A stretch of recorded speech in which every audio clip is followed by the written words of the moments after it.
اعوذ باللہ من الشیطان الرجیم بسم اللہ الرحمن الرحیم۔ ایک دوست بہت دنوں سے سوال کر رہا تھا کہ سائیں محبوب پیر ہمیں تسبیح ملائکہ کے بارے میں کچھ ارشاد فرمائیں کہ تسبیح ملائکہ کی کیا شان و عظمت ہے اور اس کے پڑھنے کے فوائد کیا ہیں اور اس کا حدیث سے کیا ہمیں حوالہ ملتا ہے۔ اللہ اس میرے دوست کو مزید برکات عطا فرمائے، بلکہ ہمارے جتنے سربری قادری سلسلے کے مرید اور طالب ہیں، اللہ آپ سب کو روحانیت اور برکت اور دینی دنیاوی ترقیاں عطا فرمائے، آمین ثم آمین۔ آئیے ایک حدیث رسول صلی اللہ علیہ وسلم کی طرف چلتے ہیں۔ آقائے دو جہاں رحمت عالم سید المرسلین رحمت للعالمین جناب حضرت محمد الرسول اللہ صلی اللہ علیہ وآلہ وسلم مدینہ المنورہ مدینہ شریف اپنے آستانہ مدینہ پاک میں حضور اپنی مجلس لگا کر دنیا کے جلیل القدر لوگ یعنی صحابہ کی پاس بیٹھے تھے، اور صحابہ حضور پاک کا دیدار کر کے جنت حاصل کر رہے تھے۔ کملی والے اپنے صحابہ کے ساتھ بیٹھے تھے۔ اچانک ایک صحابی یا عربی آیا، اس نے آ کر عرض کی یا رسول اللہ، اور رونا شروع کر دیا اور عرض کرتا ہے آقا مجھے دنیا چھوڑ گئی، دوست چھوڑ گئے، غربت نے گھر میں ڈیرے لگا لیے میرے مدنی آقا۔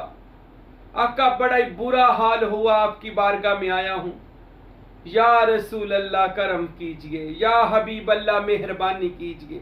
اور وہ عرض کر رہا تھا المستغاث یا رسول اللہ، صحابی کہہ رہا تھا میری فریاد سنیں، المستعان یا رسول اللہ، میری مدد کریں یا رسول اللہ۔ تو رسول اللہ صلی اللہ علیہ وسلم نے جب اس صحابی رضی اللہ عنہ کو روتے ہوئے دیکھا تو پوچھتے ہیں کیا بات ہے میرے صحابی، در مصطفیٰ پہ بھی آ کے تو روتا ہے؟ ارے یہ تو خدا کا وہ در ہے کہ جس در پر آ کر رونے والے بھی ہنستے ہیں، اللہ ایسی ان پر رحمت عالم کی کر دیتا ہے۔ تو بتا میرے امتی، میرے مرید، میرے صحابی، کیا مسئلہ ہے کہ تو رو رہا ہے؟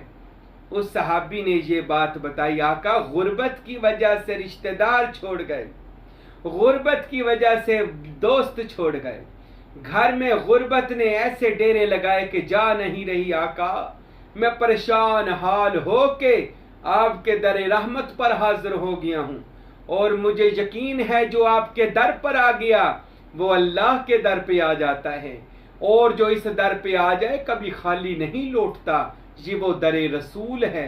وَأَمَّا الصَّائِلَ فَلَا تَنْهَرْ، کہ جس در سے کبھی کوئی سوالی خالی نہیں جاتا۔ میرے اور آپ کے حبیب صلی اللہ علیہ وسلم نے جب اس کی فریاد کو سنا تو فرمایا صحابی پڑھ، جو میں پڑھاتا ہوں وہ پڑھ۔ صحابی نے عرض کیا جی یا رسول خدا۔ میرے حبیب نے ارشاد فرمایا پڑھو سبحان اللہ و بحمدہ سبحان اللہ العظیم و بحمدہ استغفر اللہ۔ میرے نبی نے فرمایا یہ تسبیح پڑھ، یاد کر لے اور اس کو اپنا معمول بنا لے، صبح و شام اس کا ذکر کر اور ساتھ کاروبار کر جو بھی کرنا ہے۔ وہ صحابی نے اس تسبیح کو یاد کیا، سبحان اللہ و بحمدہ سبحان اللہ العظیم و بحمدہ استغفر اللہ۔ یہ تسبیح ملائکہ ہے، فرشتوں کی تسبیح جو رسول اللہ نے اپنے صحابی کو بتائی ہے۔ اور ایک حدیث میں آتا ہے کہ جن فرشتوں نے 8 فرشتوں نے اللہ کا تخت عرش اٹھایا ہوا ہے، ان 8 فرشتوں کی تسبیحوں میں سے یہ تسبیح ہے، سبحان اللہ و بحمدہ سبحان اللہ العظیم و بحمدہ استغفر اللہ۔ وہ صحابی نے یاد کیا، حضور کے قدم بوسی کی اور چلا گیا، اس نے اس تسبیح کو اپنا معمول بنا لیا۔ کچھ عرصہ کے بعد وہ رسول اللہ کی بارگاہ میں بڑی شان و شوکت کے ساتھ حاضر ہوا، حضور کے لیے تحفے تحائف اور نذرانہ و ہدیہ حضور کی بارگاہ میں پیش کیا، بڑا خوش ہے۔ میرے نبی نے فرمایا سنا اپنی بات، عرض کرتا ہے کملی والے آپ کی اللہ نے آپ کے صدقے مجھے اتنا عطا کر دیا ہے یا رسول اللہ، اب رکھنے کو جگہ نہیں ملتی، اتنی آپ کی اور آپ کے خدا کی کرم نوازی ہو گئی ہے۔ میرے اور آپ کے رحمت عالم صلی اللہ علیہ وسلم نے فرمایا میں نہ کہتا تھا یہ تسبیح کرنے والے کے لیے یہ دنیا ذلیل ہو کر اس کے قدموں میں آ جائے گی۔ اے میرے صحابی، اب تو مالدار ہو گیا ہے، اب اللہ سے بھی تجارت کر، اب اللہ کی راہ میں بانٹنا شروع کر، غربا، فقراء، یتیموں کی مدد کرنا شروع کر دے، تاکہ تیرے تجارت، تیرے کاروبار میں کبھی تنگی نہ آئے۔ یہ ایک نسخہ ہے، یہ بھی سبحان اللہ و بحمدہ تو امیر کرنے کے لیے ہے، اور اگلی تجارت اللہ کی راہ میں بانٹنا، یہ ایسی تجارت ہے کہ جس سے کبھی بندے کو گھاٹا نقصان ہوتا ہی نہیں ہے۔ جو بندہ اللہ کی راہ میں دیتا ہے نا، وہ واپس پلٹ کر 10 گنا، آخرت میں 70 گنا بندے کو دنیا میں ہی اللہ تعالیٰ 10 گنا عطا کرتا ہے۔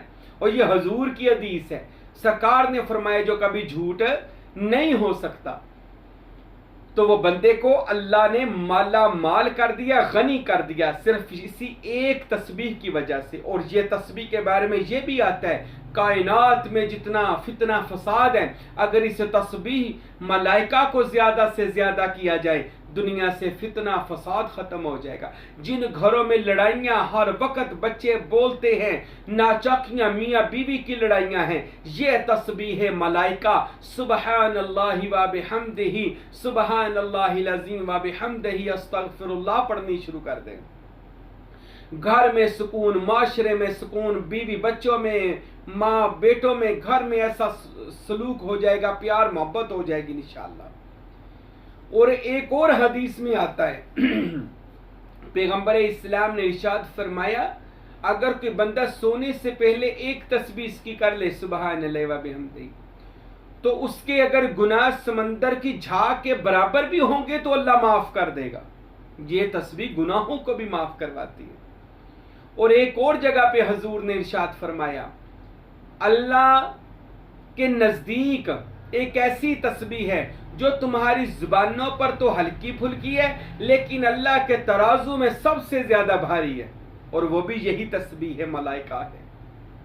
اور الحمدللہ میں بیت اللہ شریف گیا، دوبارہ بھی جانے کا ارادہ ہے، دعا کریں اللہ مجھے اور آپ سب کو مکہ المکرمہ اور مدینہ المنورہ کی بعد اب حاضری اللہ نصیب فرمائے، آمین۔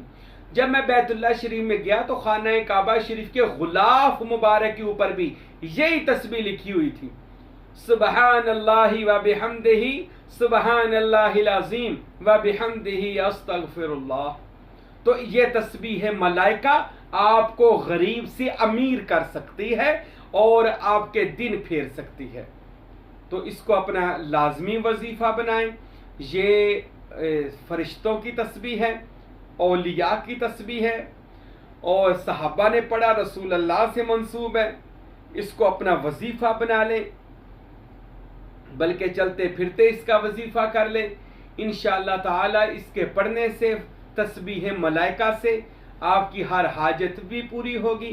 اور یہ میں پھر بتا دوں آپ کو، میرا بھی کچھ تجربہ ہے، بہت سارے لوگوں کو یہ تسبیح بتاتا ہوں، اللہ کے حکم سے ان کے دن پھر جاتے ہیں، پر یہ چھوڑنی نہیں ہے۔ بعض لوگ ایک ہفتہ کرتے ہیں، 15 دن کرتے ہیں، چھوڑ دیتے ہیں۔ جب اس کا اثر شروع ہوتا ہے لوگ چھوڑ دیتے ہیں، اس کو چھوڑنا نہیں ہے، ساری زندگی کے لیے اس تسبیح کو اپنا معمول بنا لیں۔ انشاءاللہ تعالی یہ تسبیح مجھے اور آپ کو غنی کر دے گی، جسے ہم تسبیح ملائکہ کہتے ہیں۔ اللہ ہم سب کو یہ تسبیح پڑھنے کی توفیق عطا فرمائے، وما علینا الا البلاغ المبین۔